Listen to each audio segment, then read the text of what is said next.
আলোচনায় সাবেক উপদেষ্টা মাহফুজের ফেসবুক পোস্ট।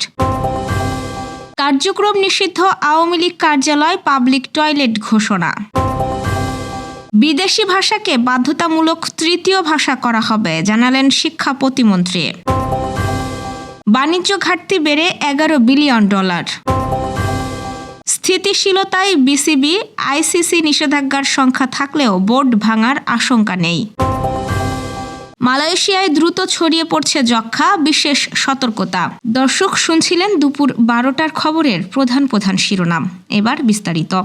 তার আগে আমাদের ইউটিউব চ্যানেল সাবস্ক্রাইব করুন এবং সব খবর পেতে ফেসবুক পেজ ফলো করে রাখার পাশাপাশি ওয়েবসাইট ভিজিট করুন। গতরাতে এনসিপির কয়েকজন নেতার সংক্ষিপ্ত পোস্ট ভাইরাল হওয়ার পর অন্তর্বর্তী সরকারের সাবেক তথ্য ও সম্প্রচার উপদেষ্টা মাহফুজ আলমকে নিয়ে আলোচনা শুরু হয়েছে। তিনি কোথায় কি করছেন এমন প্রশ্নও উঠেছে জনমনে। এর মাঝেই তার একটি পোস্টও বেশ আলোচনায় রয়েছে। গণ অভ্যুত্থানে নেতৃত্ব দেওয়া এ ছাত্রনেতা কোনো দলের নাম উল্লেখ না করে গত মঙ্গলবার দুপুরে ফেসবুক স্ট্যাটাস দেন। সেটা এখনও আলোচনায়। তিনি লেখেন, জনগণের ন্যায্য লড়াই এখন বাটপারেরা হাপুস করে দেবে পিআর ক্যাম্পেইন আর মিডিয়া ম্যানিপুলেশনের দৌলতে। আল্লাহ এই দেশের জনগণকে রক্ষা করুন। সদ্য সমাপ্ত ত্রয়োদশ জাতীয় সংসদ নির্বাচনকে বাটোয়ারার নির্বাচন হিসেবে আখ্যা দেন তিনি। পাশাপাশি জুলাই গণ অভ্যুত্থানে অংশ নেওয়া শিক্ষার্থীদের বিক্রি করে দেওয়া হয়েছে বলে আক্ষেপ প্রকাশ করেন তিনি। মাহফুজ আলম লেখেন, বাটোয়ারার নির্বাচন মেনে নিয়ে এখন বিরোধিতার নাটক করা বন্ধ করেন। বাটোয়ারা করে দেওয়া আর মেনে নেওয়া বাটপারেরা একদিকে আর জনগণ অন্যদিকে।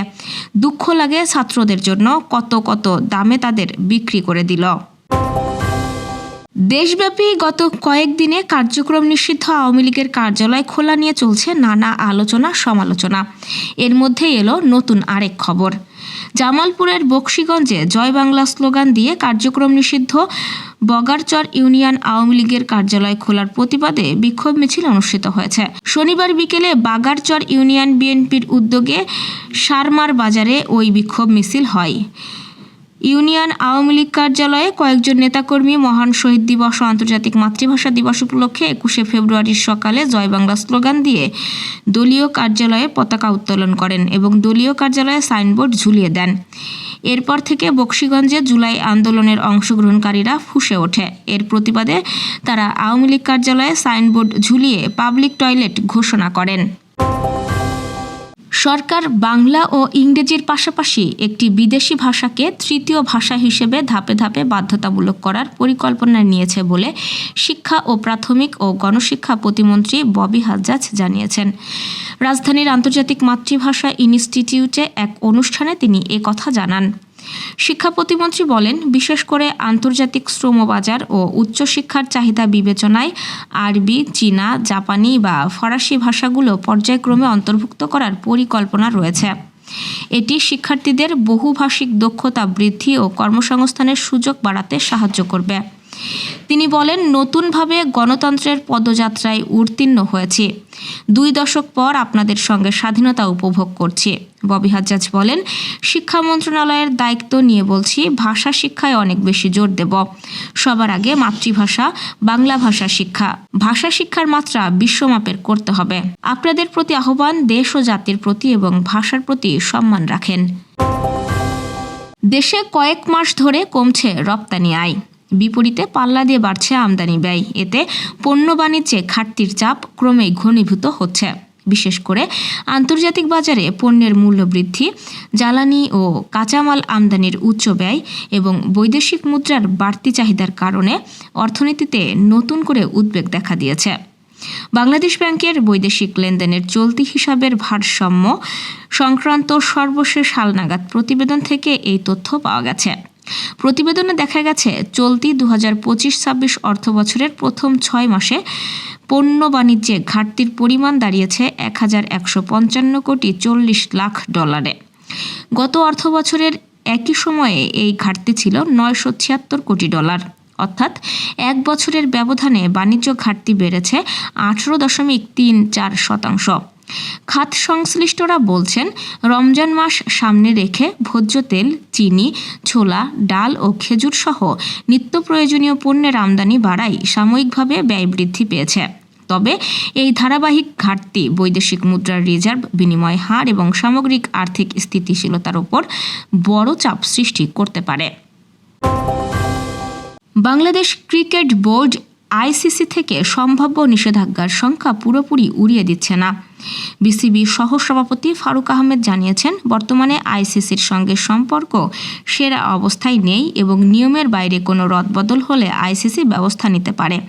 তবে তিনি ও অন্য পরিচালকরা বোর্ড ভাঙার কোনো আশঙ্কা দেখছেন না। সম্প্রতি টেকনোক্র্যাট কোটায় যুব ও ক্রীড়া প্রতিমন্ত্রী হয়েছেন সাবেক জাতীয় ফুটবল অধিনায়ক আমিনুল হক। ফারুক বলেন, নতুন প্রতিমন্ত্রীর দায়িত্ব গ্রহণের পর সিদ্ধান্ত নেওয়ার ধরন আগে দেওয়া মন্তব্য থেকে আলাদা হবে এবং তিনি বোর্ডের কল্যাণ ও ক্রীড়াঙ্গনের স্বার্থকে প্রাধান্য দেবেন। বিসিবি নির্বাচিত বোর্ড হিসেবে সরকারের নির্ধারিত নর্মস ও নিয়ম অনুযায়ী দায়িত্ব পালন করছে। বিতর্কিত মন্তব্য বা রাজনৈতিক প্রভাব সত্ত্বেও বোর্ডের কার্যক্রম স্থিতিশীল রয়েছে।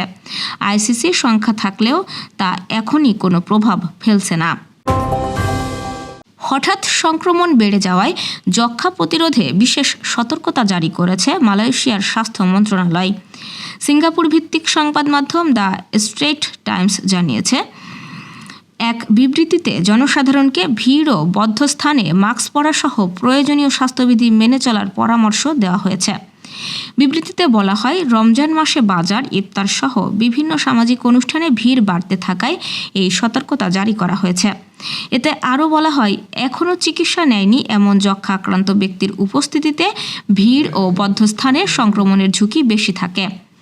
স্বাস্থ্য মন্ত্রণালয় জানায়, চলতি মাসের 8 থেকে 14 তারিখ পর্যন্ত এক সপ্তাহে দেশ জুড়ে 596 জন নতুন যক্ষ্মা রোগী শনাক্ত হয়েছেন। এ নিয়ে দেশটিতে মোট আক্রান্তের সংখ্যা 3171 জনে পৌঁছেছে। যক্ষ্মা প্রতিরোধে জনসচেতনতা ও আগাম পদক্ষেপ অত্যন্ত গুরুত্বপূর্ণ উল্লেখ করে দ্রুত শনাক্ত, কার্যকর চিকিৎসা ও সংক্রমণ প্রতিরোধে জোর দিয়েছে মালয়েশিয়ার স্বাস্থ্য মন্ত্রণালয়। দর্শক, এই ছিল এখনকার আয়োজন। পরবর্তী খবর দেখুন বেলা 2:30টায়। এতক্ষণ সাথে থাকার জন্য ধন্যবাদ।